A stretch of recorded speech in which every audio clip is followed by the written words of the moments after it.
Hello friends, स्वागत है आपका इस यूट्यूब चैनल बीएड की तैयारी में। तो आज हम करेंगे टीचिंग मॉडल और जो हमारा टॉपिक है वो है कंसेप्ट अटेनमेंट मॉडल कैम। क्या होता है कंसेप्ट का मीनिंग क्या है? कंसेप्ट क्या होता है? मेंटल रिप्रेजेंटेशन, ठीक है। तो दिमाग में जो पिक्चर बनाई होती है किसी ऑब्जेक्ट को लेके या किसी कोई एक्सपीरियंस जो होता है वो क्या हमारा कंसेप्ट बन जाता है। कंसेप्ट अटेनमेंट क्या है? Concept attainment simply involve the distinguish of examples in the categorising of others. मतलब सिंपली अगर बोलें कि मतलब कोई एग्जाम्पल्स दिए, जैसे कोई भी कंसेप्ट जो है वो तब तक क्लियर नहीं होगा अगर क्लियर नहीं होगा कोई भी कंसेप्ट तो लर्निंग जो है इन्हांस नहीं हो सकती। मतलब टीचर क्या है एग्जाम्पल्स दे बच्चों को, ठीक है। कोई भी एग्जाम्पल्स दी हैं, जैसे मान लो कि फ्रूट्स लिखे हैं टीचर ने बोर्ड पे, वेजिटेबल्स भी लिखे हैं, एनिमल्स के नेम लिखे हैं और बताए कि हाँ जो फ्रूट्स होते हैं इनमें से फ्रूट्स बताओ कौन से हैं वो जूसी होंगे, ऐसे मतलब, ठीक है। वो बताए, टीचर बताएगा, कुछ फीचर्स बताएगा, फिर कैटेगराइज कर मतलब बच्चे खुद कैटेगराइज करेंगे एग्जांपल्स को कि हाँ ये वाली इसमें आएगी फ्रूट्स वाले में, ये पॉजिटिव है इसके लिए और बाकी क्या नेगेटिव, मतलब इस तरीके से, ठीक है। कैटेगराइजिंग करना चीज़ों को। कंसेप्ट अटेनमेंट मॉडल क्या है, इंट्रोडक्शन देखते हैं। CAM was developed from the work of Jerome Bruner, Jacqueline Goodnow and George Austin. इन तीनों का वर्क है इसके कैम के ऊपर। इन लोगों ने एक बुक लिखी थी, अ स्टडी ऑफ थिंकिंग, उसमें कंसेप्ट अटेनमेंट मॉडल के बारे में लिखा था और वहीं से जेरम ब्रूनर का ये मतलब मॉडल निकल के आया। It comes under the category of information processing model. आप लोगों ने टीचिंग मॉडल देखे होंगे, मतलब समझाया था पहले पीछे वाली वीडियो में, उसमें बताया था कि अलग अलग में आते हैं, मॉडल्स में आते हैं। और जो कैम है ये किस में आ रहा है? इंफॉर्मेशन प्रोसेसिंग वाले मॉडल में आ रहा है। It is also known as Bruner's CAM. इसको क्या कहते हैं? ब्रूनर्स कंसेप्ट अटेनमेंट मॉडल भी कहते हैं। It is a teaching strategy to teach concept. मतलब ये क्या है? एक तरीका है, एक वे है कि किस तरीके से बच्चों को कंसेप्ट क्लियर करवाने हैं। It is an indirect instruction strategy that used a structured inquiry process. मतलब इसमें क्या है, बच्चा क्या पूछता है, अगर मतलब टीचर ने कई बार तो टीचर लेवल्ड एग्जाम्पल्स देता, बता देता है कि हाँ ये पॉजिटिव है ये नेगेटिव है, अदरवाइज नहीं बताएगा तो वो बच्चा क्या है इंक्वायरी करेगा, मतलब पूछेगा टीचर से, उस तरीके से क्या है इसमें आ जाते हैं।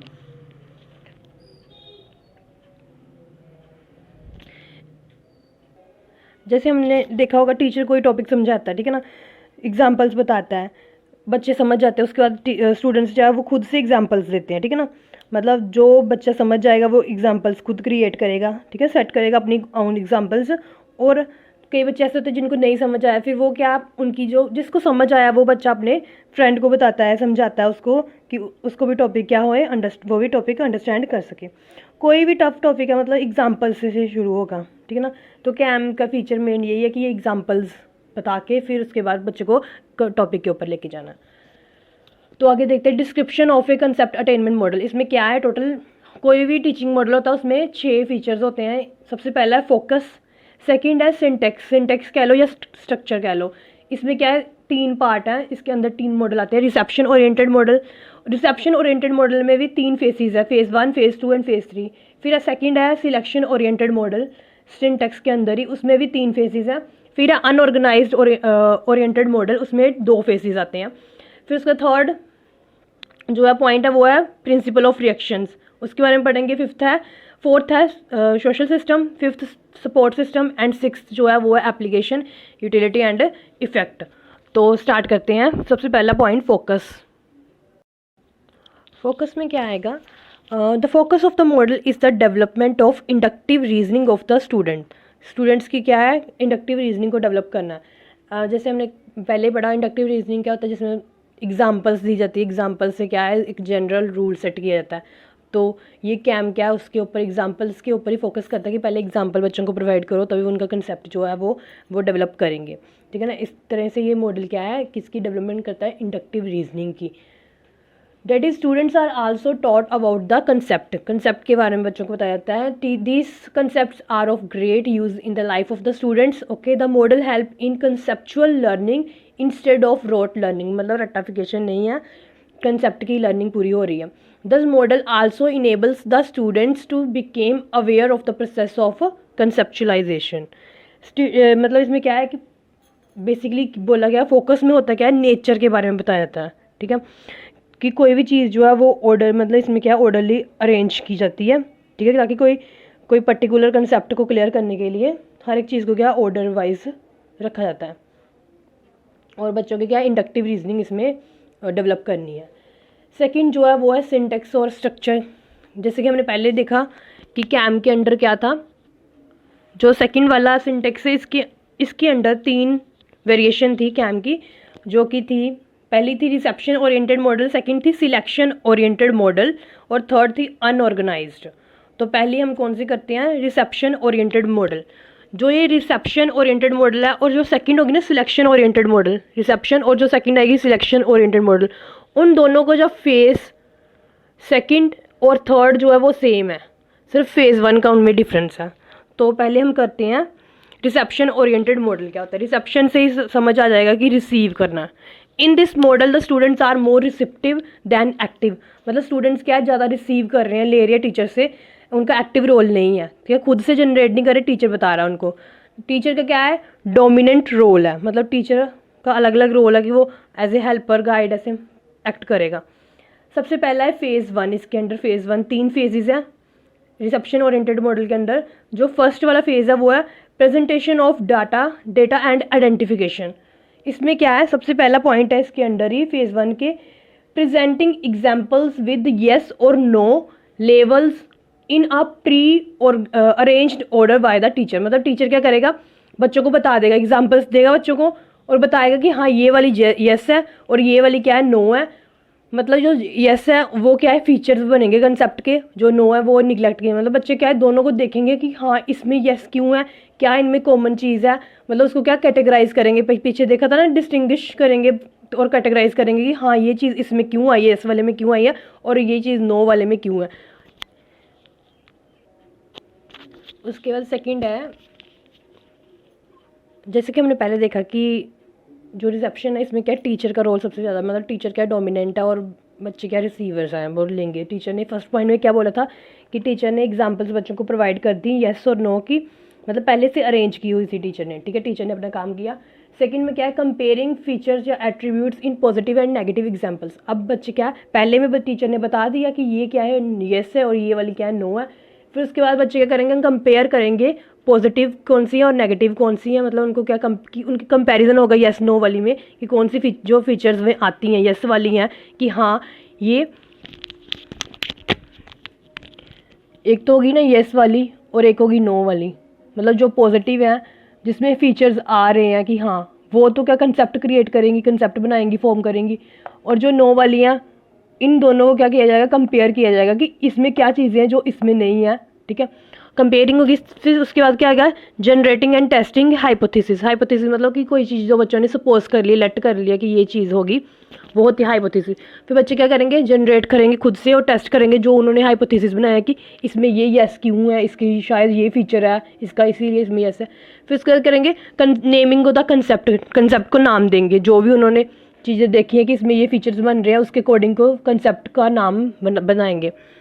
स्टेटिंग रूल और definition of concept according to its essential attributes. और क्या है कि रूल बनाएंगे या डेफिनेशन देंगे, टीचर पूछेगा कि हाँ डिफाइन करो कि क्या है इस कंसेप्ट, इसका क्या कंसेप्ट है, ठीक है, उसको जो उन्होंने नाम दिया उसको डिफाइन करेंगे, उसके जो एसेंशियल जो फीचर्स हैं उसके अकॉर्डिंग, ठीक है। ये था फर्स्ट फेज़ में। अब जो सेकंड और जो थर्ड फेज़ है किसका, रिसेप्शन ओरिएंटेड मॉडल का, ये सेम है, सेम ही ये है सिलेक्शन ओरिएंटेड मॉडल का भी। जो सेकंड हम सिलेक्शन ओरिएंटेड मॉडल पढ़ेंगे उसमें भी ये सेकंड और थर्ड फेज़ सेम होंगे। तो ध्यान से देख लो, सेकंड फेज़ में क्या है, testing attainment of the concept. इसमें क्या होगा, इसकी एक्टिविटीज़ क्या होंगी, फेज़ 2 के अंदर 2 एक्टिविटीज़ हैं। सबसे पहले कि correctly identifying additional unlabelled examples of the concept as yes और नो। टीचर ने अगर एग्जांपल्स प्रोवाइड करी हैं, एडिशनल एग्जांपल्स प्रोवाइड करी हैं बच्चों को, जिसमें येस और नो नहीं बताया होगा, कौन सी येस में जाएगी कौन सी नो में जाएगी, टीचर ने नहीं बताया, तो बच्चे क्या है वो जो उन्होंने ऊपर क्रिएट किया है कंसेप्ट उसके अकॉर्डिंग देखेंगे कि हाँ इसमें ये येस इसीलिए आएगी क्योंकि ये वाला फीचर इसमें है। जो नई एग्जांपल्स होंगी, जो नई एग्जांपल टीचर ने प्रोवाइड की होंगी एडिशनल एग्जांपल, उसको कंपेयर करेंगे, देखेंगे कि हाँ आइडेंटिफाई करेंगे कि करेक्टली ये इसमें आ रही है। फिर उसके बाद क्या है, जनरेटिंग ऑन एग्जांपल्स। जब उनको कंसेप्ट क्लियर होगा तो वो खुद क्या अपनी जनरेट करेंगे एग्जांपल्स को, थर्ड है फेज थर्ड में क्या है, एनालिसिस ऑफ थिंकिंग स्ट्रेटजीज। पूरा का पूरा काम इसमें टीचर का है, वो इवेल्युएट करेगा। इसमें टीचर क्या करेगा, स्टूडेंट की थिंकिंग को, उसके थॉट्स को इवेल्युएट करेगा, मतलब एनालिसिस करेगा स्टूडेंट की थिंकिंग स्ट्रेटजी को, स्टूडेंट्स की थिंकिंग स्ट्रेटजी को एनालिसिस किया जाएगा। टीचर एनालिसिस करेगा उनके हाइपोथेसिस को, कि उन्होंने जो हाइपोथेसिस लिया है, कुछ भी सपोज या लेट किया है फर्स्ट अटैम्प्ट में ही, वो सही है या नहीं है, ठीक है। वो टीचर डिस्क्राइबिंग थॉट्स आगे इसमें डिस्कस करेगा, रोल ऑफ हाइपोथेसिस का क्या रोल रहा है इसमें, ठीक है, फीचर्स जो है इसका रोल है या नहीं। Discussing types and number of hypothesis की क्या टाइप है, प्राइमरी सेकेंडरी, इस तरीके से, और इवेल्युएट करेगा उनकी स्ट्रेटजीज को कि किस तरीके से उन्होंने वर्क किया है। रिसेप्शन के बाद अब आ गया सेकंड, सिलेक्शन ओरिएंटेड मॉडल। पहले रिसेप्शन ओरिएंटेड मॉडल पढ़ा था, अब सिलेक्शन ओरिएंटेड मॉडल। इसमें क्या है, this model places responsibility of concept attainment and attribute tracking in the hand of students. मतलब क्या है कि इसकी पूरी की पूरी इसमें क्या है, स्टूडेंट एक्टिव होंगे, ठीक है। जो कोई भी फीचर्स जो है, कंसेप्ट को समझने का जो काम है, ट्रैकिंग का जो काम है, वो किसके हाथ में होगा, अब स्टूडेंट्स के हाथ में होगा। An example is not labelled until the student asks whether it is positive और नेगेटिव। जैसे मैंने पॉजिटिव नेगेटिव लिखा है, ऐसे नहीं लिखना, पूरा ही लिखना आप लोगों ने एग्जाम में। मतलब क्या है इसमें, जैसे हमने रिसेप्शन में फेज़ 1 में देखा था, उसमें क्या था कि टीचर पहले ही बता देता बच्चों को, कि लेवल कर देता है कि ये पॉजिटिव और ये नेगेटिव। बट इसमें क्या है कि टीचर नहीं बताएगा, तब तक बच्चे को नहीं बताएगा जब तक खुद बच्चा ना पूछे कि ये नेगेटिव में आएगा या पॉजिटिव में आएगा, ठीक है। Student control the sequence of the example. Student के हाथ में होता है सब कुछ कंट्रोल करना, किस एग्जाम्पल को किस साइड लेके जाना, ठीक है, उसका सीक्वेंस क्या होगा। The tracking and analysis of attributes is not formal in this model as in the reception model. जिस तरीके, मतलब ये क्या है, एक इनफॉर्मल प्रोसेस ये है, ये तो क्या ये थोड़ा इनफॉर्मल में आ गया। रिसेप्शन में क्या है, जैसे रिसेप्शन में था वो फॉर्मल थी सारी चीज़ें, ठीक है। इसमें क्या है, समझना कोई भी चीज़ जो समझनी है वो इनफॉर्मल है, ठीक है, पूरा फॉर्मल की तरीके से, फॉर्मल नहीं है जैसे रिसेप्शन में था। This model leads to quick attainment. कोई भी चीज़ को मतलब फास्टली समझना है तो इस मॉडल के अंडर हम लेके आ सकते हैं उस चीज़ को। इसका फेज़ 1 क्या है, presentation of data and identification of attributes. उसमें सबसे पहली एक्टिविटी क्या है, teacher present unlabelled example. Teacher क्या है, बच्चों को एग्जाम्पल प्रोवाइड करेगा अनलेबल, मतलब बताएगा नहीं कि ये पॉजिटिव है या ये नेगेटिव है, सिर्फ बच्चों को एग्जाम्पल दे देगा। Student inquire which examples are positive और नेगेटिव। मतलब स्टूडेंट क्या है, वो खुद पूछेगा टीचर से कि कौन सी एग्जाम्पल पॉजिटिव है और कौन सी नेगेटिव है, और स्टूडेंट जनरेट करेगा और टेस्ट करेगा अपने हाइपोथेसिस को, जो उसने सपोज किया उन चीज़ों को खुद से वो जनरेट करेगा और टेस्ट भी करेगा उन चीज़ों को, ओके। इसका जो अंडर आगे फेज सेकंड और थर्ड है वो सेम है, किसके जैसे रिसेप्शन ओरिएंटेड मॉडल का था वैसे ही। आई होप आपको समझ आया होगा। इसका जो आगे का पोर्शन है वो हम सेकंड वीडियो में करेंगे, और अगर वीडियो पसंद आई है तो प्लीज़ लाइक जरूर कर दीजिएगा। Thank you.